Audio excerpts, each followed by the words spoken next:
الحمد لله كفى وسلام على عباده الذين اصطفى أما بعد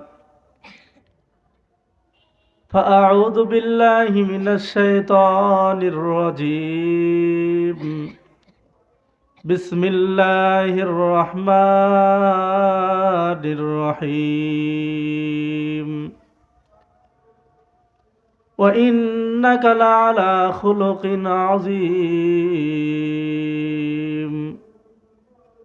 وقال رسول الله صلى الله عليه وسلم إنما بعثت لأتمم مكارم الأخلاق أو كما قال عليه الصلاة والسلام तो को जाओ सुन्नते अहमद को जाम बा मोहम्मद कैबुअद निज़बुत्तरा सईदुल कौ नैने खतमुल मुरसलीन आखिर आमोद बुअद फखरुल अव्वलीन आके आमोद नो फलक मेराजे ओ अम्बिया ओ औलिया मोहताजे ओ शुदु अजूदाश रहमतुल लिल आलमीन मस्जिदे ओ शुद हमारो ये जमीन सबाई दरूद इब्राहिम पढ़ी अल्लाहुम्मा सल्लि अला मुहम्मद व अला आलि मुहम्मद कमा सल्लैता अला इब्राहिम وعلى آل إبراهيم إنك حميد مجيد اللهم بارك على محمد وعلى آل محمد كما باركت على إبراهيم وعلى آل إبراهيم إنك حميد مجيد الحمد لله আল্লাহ তাআলার লাখো কোটি শুকরিয়া যে আল্লাহ তাআলা আমাদিগকে এই পবিত্র মজমায় একত্রিত করেছেন। বৃন্দাবনপাড়া মাদ্রাসা কর্তৃক আজকের এই মজমায়, আজকের এই জালসায় আল্লাহ তাআলা একত্রিত করেছেন। এজন্য আল্লাহ তাআলার দরবারে কালিমাতুশ শুকুর আদায় করি, সবাই বলি আলহামদুলিল্লাহ। আপনার আমার নবী, সমস্ত নবীদের সর্দার, যেই নবীকে আল্লাহ তাআলা এই দুনিয়াতে রহমত হিসেবে প্রেরণ করেছিলেন, সেই নবীর প্রতি একবার দরুদ পড়ি, সবাই বলি সাল্লাল্লাহু আলাইহি ওয়াসাল্লাম। সম্মানিত উপস্থিতি, আল্লাহ তাআলার রহম আর করম, আল্লাহ তাআলা আমাদেরকে মানুষ বানাইছেন, অন্য মাখলুক বানাইলে পারতেন। মানুষ বানানোর পরেও আবার এমন দৌলত আমাদেরকে দান করেছেন যাকে বলা হয় ইমানের দৌলত। এই দৌলতের অনেক দাম, অনেক মূল্য। সেই ইমানের দৌলত আল্লাহ তাআলা আমাদেরকে দান করেছেন, আলহামদুলিল্লাহ বলি।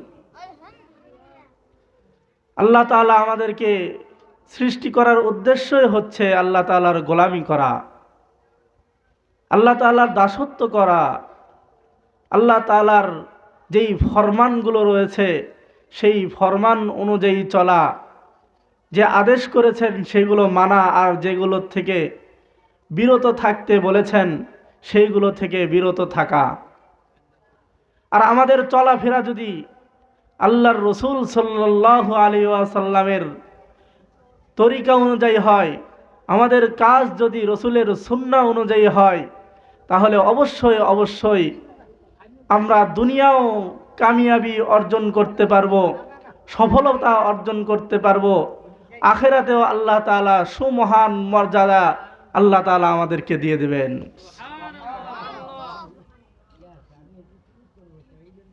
আল্লাহ তাআলা বলেন, ওয়ামা খালাকনাস সামাওয়াতি ওয়াল আরদি ওয়ামা বাইনাহুমা লাইবিন। আল্লাহ তাআলা আসমান এবং জমিনের মাঝখানে যত প্রাণীকে সৃষ্টি করেছেন, যা কিছু সৃষ্টি করেছেন, আল্লাহ তাআলা এগুলো খেল তামাশার জন্য সৃষ্টি করে নাই। আল্লাহ তাআলা উদ্দেশ্য নিয়ে সৃষ্টি করেছেন।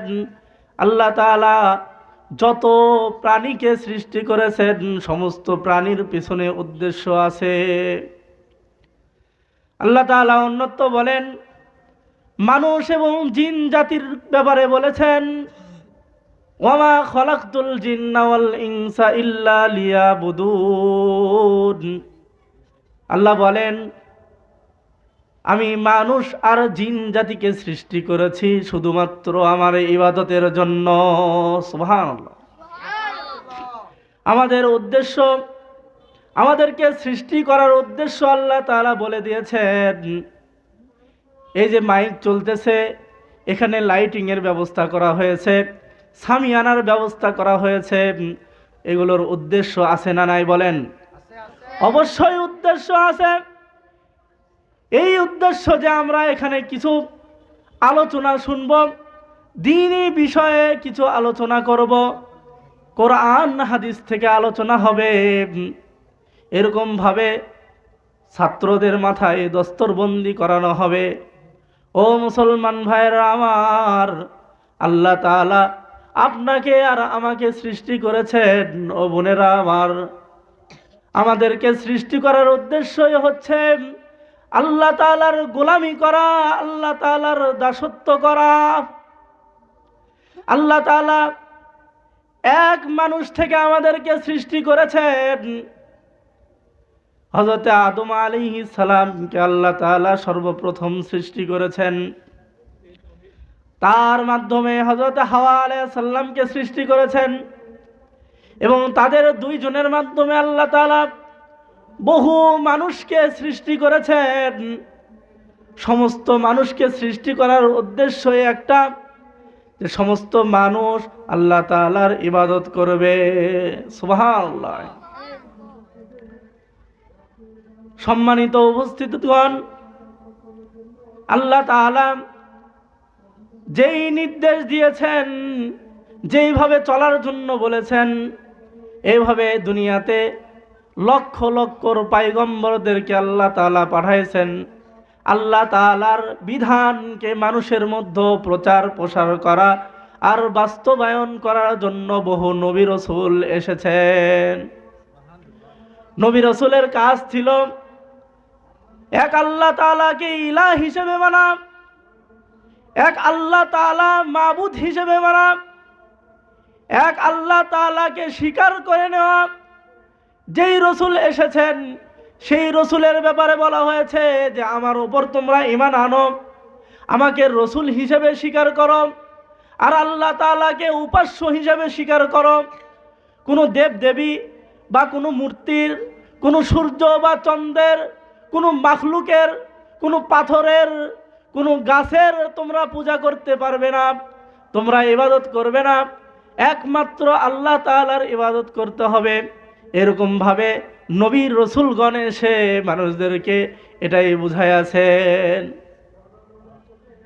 অনেক মানুষ হেদায়েতের ছায়াতলে এসেছেন, আবার কিছু মানুষ দূরে চলে গেছেন। অনেক জামানায় শোনা গেছে শুধু কিছু মানুষই হেদায়েতের ছায়াতলে এসেছেন আর বেশি মানুষই দূরে চলে গেছেন, পথভ্রষ্ট হয়ে গেছেন, আল্লাহকে ইলাহ হিসেবে মানেন নাই, রসুলকে রসুল হিসেবে মানেন নাই, নবীকে নবী হিসেবে মানেন নাই। এরকম ভাবে দিনের পর দিন অতিবাহিত হয়ে গেছে। শেষ পর্যায়ে আমাদের নবীর উপর পবিত্র কোরআনুল কারীম অবতীর্ণ হয়েছে। সুবহানাল্লাহ। কোরআন কারীমকে আল্লাহ তাআলা এমন ভাবে নাজিল করেছেন, মানব জাতির প্রয়োজনীয় বিধিবিধান আল্লাহ তাআলা কোরআনের ভেতরে সাজাইয়া দিয়েছেন। মানুষ এর কখন কি প্রয়োজন হবে, তারা কোন নিয়ম অনুযায়ী চলবে, এরকম ভাবে আল্লাহ তাআলা কিছু আদেশ করেছেন। সেইগুলো কিভাবে মানবে, কয় ওয়াক্ত মানবে, কোন সময়ে মানবে, আর কোন জিনিসগুলো থেকে বিরত থাকতে বলেছেন। হারাম কিছু জিনিস আল্লাহ তাআলা দিয়ে দিয়েছেন, নিষিদ্ধ কিছু জিনিস দিয়ে দিয়েছেন, অবৈধ কিছু জিনিস দিয়ে দিয়েছেন, সেই জিনিস থেকে মানুষদেরকে বিরত থাকতে হবে। সম্মানিত হাজিরিন, আল্লাহ তাআলা আমাদের রসুলকে প্রেরণ করেছেন এমন এক জামানায়, এমন এক যুগে যে মানুষকে মানুষ হিসেবে বলা যেত না, এমন জামানায় আল্লাহ তাআলা রসুলকে প্রেরণ করলেন। এক উত্তম আদর্শের মশাল হাতে নিয়ে রসুলের আবির্ভাব হয়ে গেল, রসুলের জন্ম হয়ে গেল। রসুল ধীরে ধীরে বড় হতে লাগলেন। ছোট অবস্থা থেকে আমাদের রসুলের এমন চরিত্র ছিল রে ভাই, পুত পবিত্র অভ্যাসের কথা হযরত হালিমাতুস সাদিয়া রাদিয়াল্লাহু তাআলা বলেন যে আমাদের নবী আমার এক স্তনের দুধ পান করতেন, তার দুধ ভাই আব্দুল্লাহর জন্য রেখে দিতেন। সুবহানাল্লাহ।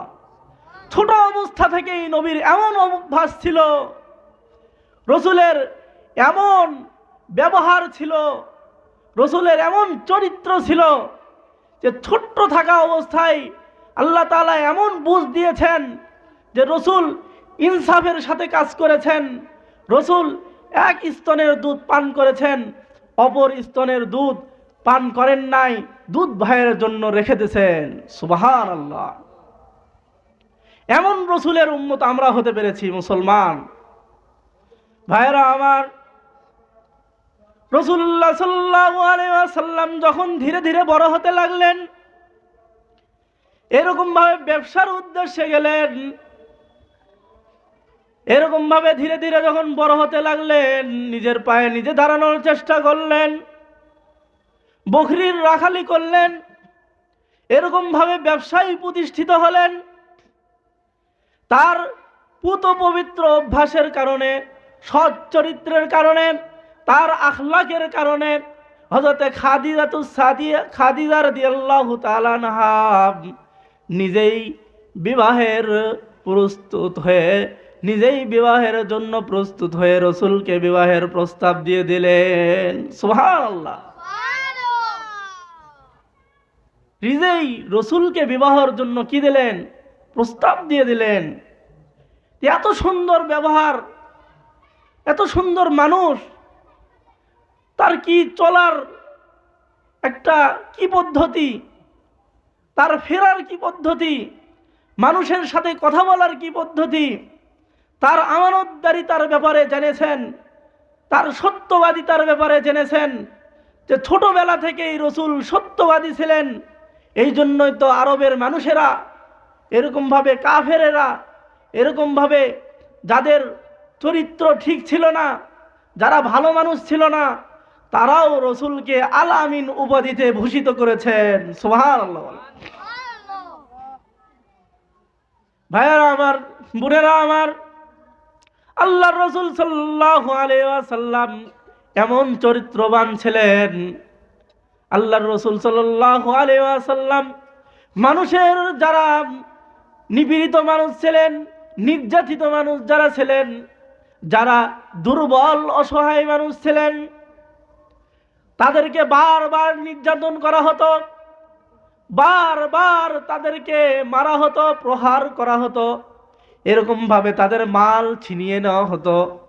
আল্লাহ রাসূল সাল্লাল্লাহু আলাইহি ওয়াসাল্লাম এরকম ভাবে নবুয়তের পূর্বেই তিনি একটা সংগঠন তৈরি করে দিলেন, হিলফুল ফুজুল নামের একটা সংগঠন। এই সংগঠনের তিনি যুবকদেরকে নিয়ে একটা সংগঠন তৈরি করলেন। সেই সংগঠনের কাজই ছিল নিপীড়িত মানুষের, জুলুম যাদের ওপর করা হয় এমন মানুষের ওপর, মাজলুম মানুষের জন্য তারা এরকমভাবে সাহায্য করবেন। সুবহানাল্লাহ। তাদের বিরুদ্ধে যারা এরকমভাবে রুখে দাঁড়াইবে, তাদের নির্যাতিত মানুষ যারা থাকবে, তাদের বিরুদ্ধে আল্লাহর রাসূল সাল্লাল্লাহু আলাইহি ওয়াসাল্লামের জামাত রুখে দাঁড়াবে, যে নির্যাতন করা যাবে না, নির্যাতন বন্ধ করতে হবে।